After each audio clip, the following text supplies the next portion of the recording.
जी वीरेंद्र ठाकुर जी। जी कहिए। जी मैं कोर्ट से आया हूँ। जी मैं कोर्ट से आया हूँ। जी मैं कोर्ट से आया हूँ। जी मैं कोर्ट से आया हूँ।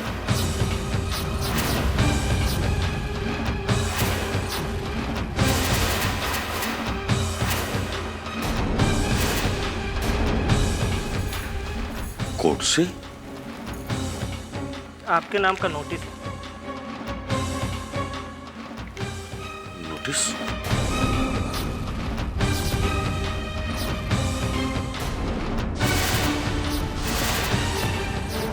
और इसमें लिखा है कि अगर आपने 15 दिन के अंदर में अपने सप्लायर्स को पेमेंट नहीं किया तो कानूनन आपकी संपत्ति और बिजनेस नीलाम कर दी जाएगी।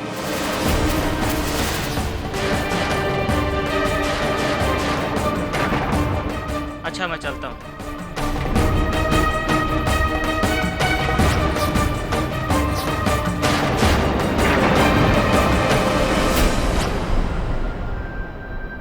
जी मैं कोर्ट से आया हूँ। कोर्ट से? कोर्ट से? आपके नाम का नोटिस है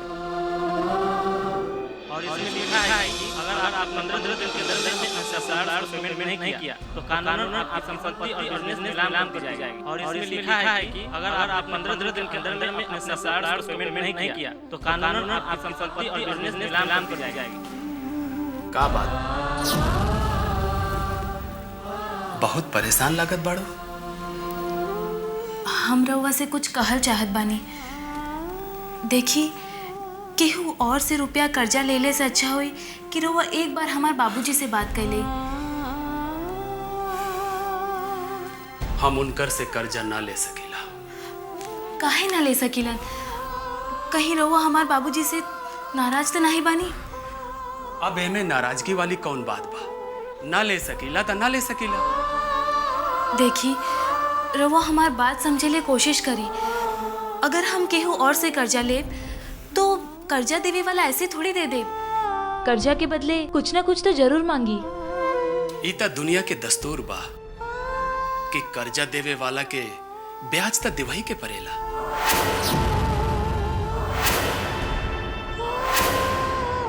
लेकिन हमार बाबूजी के पैसा भी तो घर के पैसा बा और बाबूजी के ब्याज भी ना देवे के परी। अगर रवा लोग देहे भी तबो ऊ ना ली है।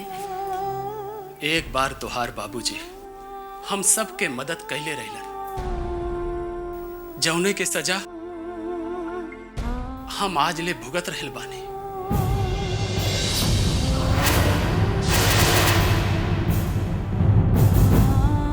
तड़प और घुटन के अलावा कहाँ मिलल हमन के? देखा रुपया के कौनो कमी नहीं बा, जितना कर्जा चाहे मिल जाई। हाँ लेकिन हमारी बात देखा तोहरा के परेशान होवे के कौनो जरूरत नहीं बा, समझ लो।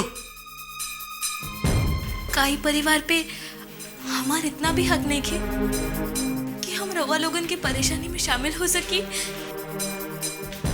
रवा और हमार दुख बटल बाका। जान के अनजान काहे बन रहल बाड़ू? देखा जब हम परेशान रहे था प्लीज हमके और परेशान मत कर।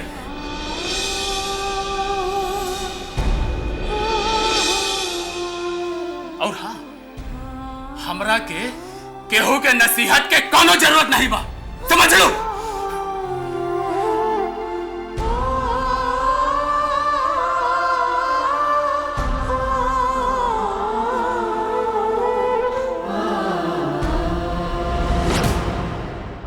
वो के रहल जवन हमरा से फोन पे कमल के बारे में कहत रहल कि कमल के ब्लड कैंसर नाही बा।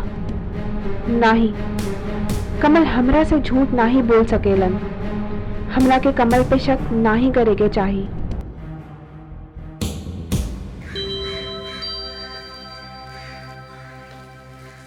अरे विश्वा का सोच रही बाड़ू?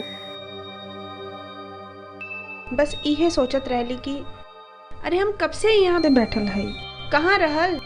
अरे हम तोरा के बाहर खोजत रहली, तू यहाँ बैठल बाड़ू। कमल तोहरा के तो मालूम बा ना हम तोहरा के यही मिलीला। मानला कि हम बहाना ही बनावत बाड़ी। तक का करबू? तो हम तोहरा से बात ना करब तो तू का करबा? तो हम तोरा से बहुत दूर चली जाए, तू चाह के भी ना मिल पाएबू।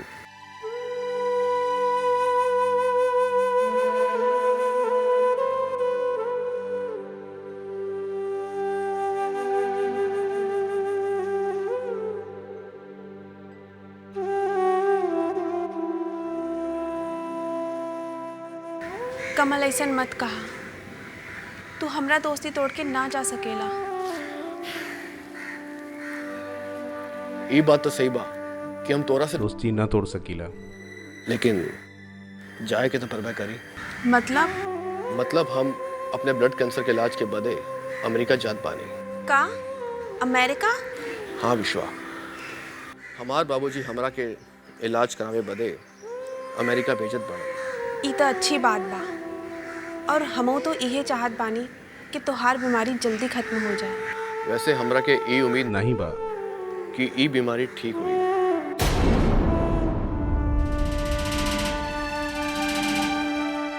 कमल, हमरा के ऐसन काहे लागत बा जैसे हमार दोस्ती 2 कदम आगे बढ़ रहल बा। अरे विश्वा, कहाँ खो गई बाड़ू? कहीं नहीं, बस इहे सोचत बानी कि रउआ जल्दी ठीक होके वापस आ जाए। अगर हमरा किस्मत में तोहार दोस्ती बा तो जरूर वापस आए।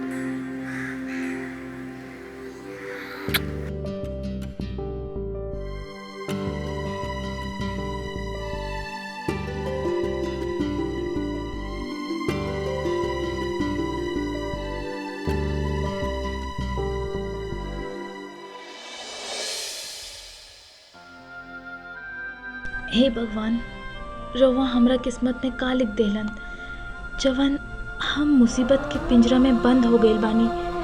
हमरा जीवन एक पतंग बनी के रह गइल बा जौने के डोर समय के टहनी में उलझ रहल बा।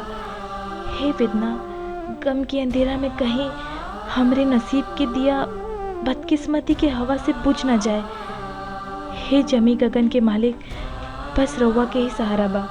अब तो हमरा के पूरा विश्वास हो गइल बा कि बुआ सच कहत रहलीन कि हमरे कुंडली के वजह से उनकर पर ग्रह दोष आ गइल बा, जौने वजह से पूरे घर परिवार में विपत्ति के बादल छा गइल बा। हमरा के एकरा उपाय करिए के चाही, पर का करी, कैसे करी? शिव के आराधना करे से तो वो हमरा के मना कैले बाड़न, लेकिन हम चाहत बानी कि हमार घर मंदिर में खुशी के दिया हमेशा जगमगाइल करे, और एकरा बदे हमरा के शिव स्तुति बड़ी सावधानी से करे के पड़ी, ताकि उनकर के पता न चले कि हम शिव पूजा कर रहल बानी। ऐसन कैले से हमार पूजा भी पूरा हो जाए और हमरे पति के ऊपर से सब ग्रह दोष भी खत्म हो जाए।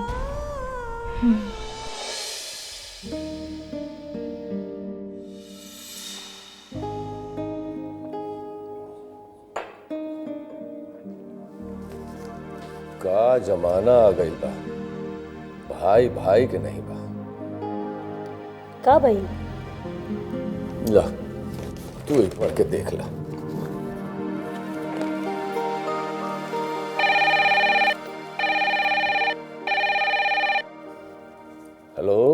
हेलो बाबूजी, प्रणाम। अरे अनीता बिटिया, कैसन बानी? हम ठीक बानी बाबूजी, और बाकी सब भी ठीक बा। बाबूजी, हम रउआ से कुछ पूछल चाहत रहनी। हाँ हाँ बिटिया, बोला। वो बात ऐसन बाना बाबूजी कि इनकर बिजनेस में कुछ करोड़ों के नुकसान हो गइल बा। का?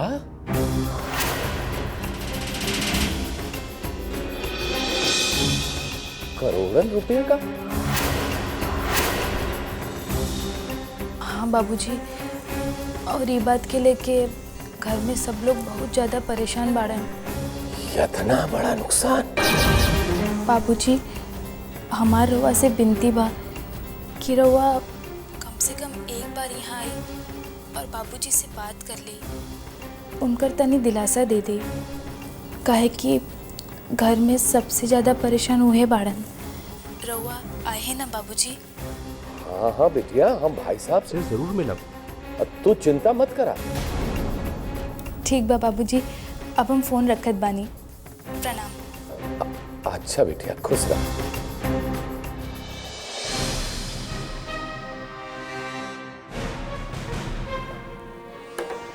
अनीता बेटी के फोन रहे का भइल? कैसन नुकसान? आनंद एक प्रॉपर्टी बिजनेस में करोड़न रुपया लगा दिले रहा, लेकिन वो पेपर वगैरह साफ फर्जी निकलल। यह की वजह से सब रुपया डूब गए। जब भी खुशी के तनिको उम्मीद जागेला, ओकरा से पहले कोनो मुसीबत आ जाला। भगवान भी बड़ा बेरहम बा। जौन हमार बेटी के जिंदगी जंजाल के जाल में फंस गई बा, वही में उलझकर दिन रात मर रहल बा। ये तो बात सच बा। कौनो न कौनो विघन आई जात बा।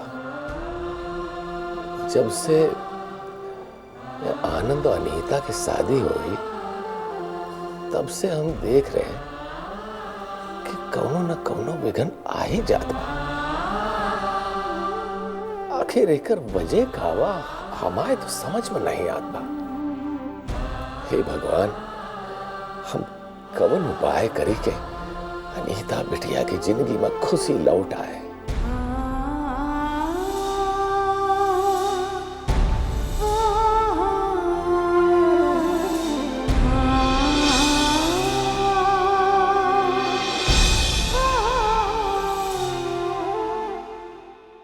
इतना बड़ा नुकसान भइले से बिजनेस के तो कमर ही टूट गई बा। अब तब बस यही रास्ता बचल बा, या तो बिजनेस बंद कर दे या फिर कहीं से ब्याज पे रुपया उठाई। केकरे आगे हाथ फैलाई।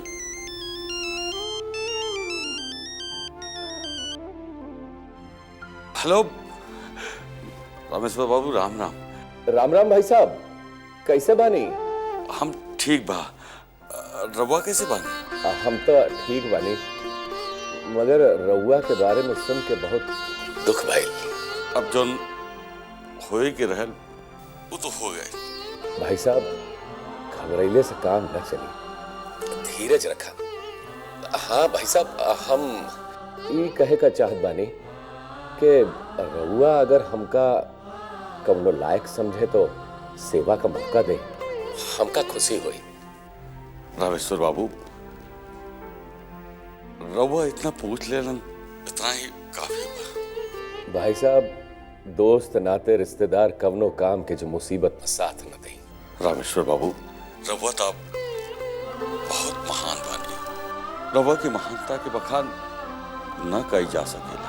भाई साहब, बड़ा से बड़ा बिजनेसमैन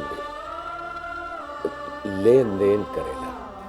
रउआ से हम खाली यह विनती बा कि रउआ हमरे का कौनो काबिल समझे तो एक सेवा का मौका जरूर दें। भूल मत जाइए। अच्छा भाई साहब, फोन रखते हैं। राम राम भाई साहब। राम राम रामेश्वर बाबू, राम राम।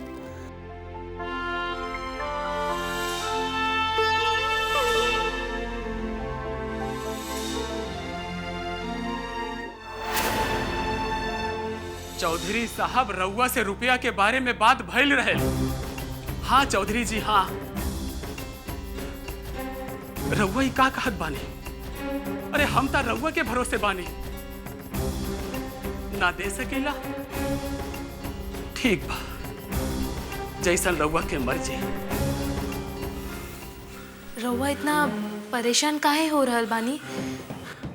अब परेशानी के बाद बा, तब परेशान काहे ना हुई।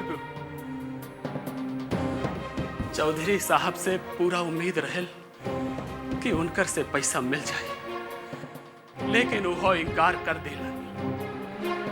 अब तक समझ में ना आवत बा कि हम करी त का करी। देखी, रउआ के सब परेशानी के समाधान हो जाई। रउआ एक बार हमार बाबूजी से बात काहे ना करल चाहत बानी? अनीता, हम तोहरा से कितना बार कह चुकल बानी कि हम तोहार बाबूजी से रुपया ना ले सकीला, फिर हमका बार बार कहे उकसावेलू। हमरा के तो समझ में ना आवत बा कि हम तोहरा के अब का कही। लेकिन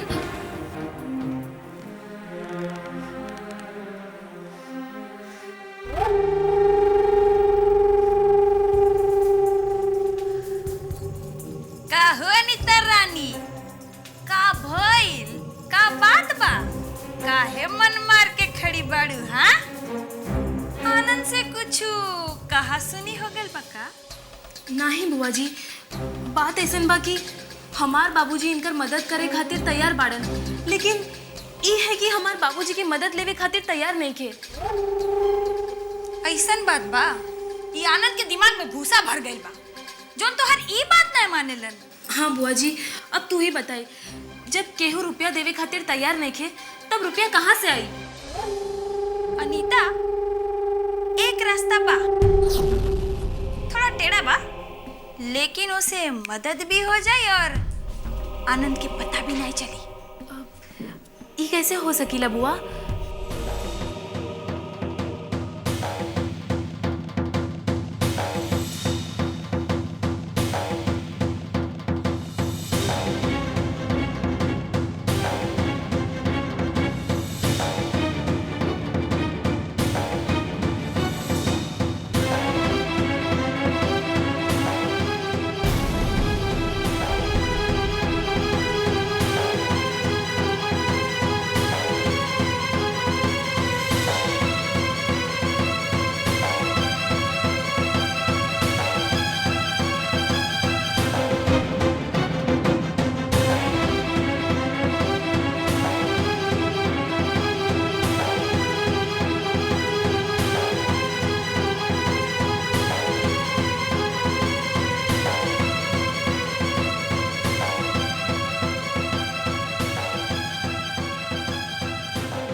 बुआ, ये तो बहुत अच्छी बात बा, लेकिन बुआ तू ये बात के जिक्र केहू से मत करिया। ई बात के गारंटी तो हम ना दे सकीला दादा, काहे से कि कौनो भी बात हमरा से हजमे नहीं होला। बुआ का सोचे लागलू?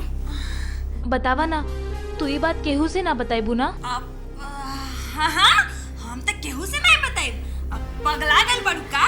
हाँ, हमें पागल कुकुर कट लेवा का? नहीं हो, हम ना बताइब। ठीक बा, तो हम बाबूजी से जरूर बात करब। हाँ।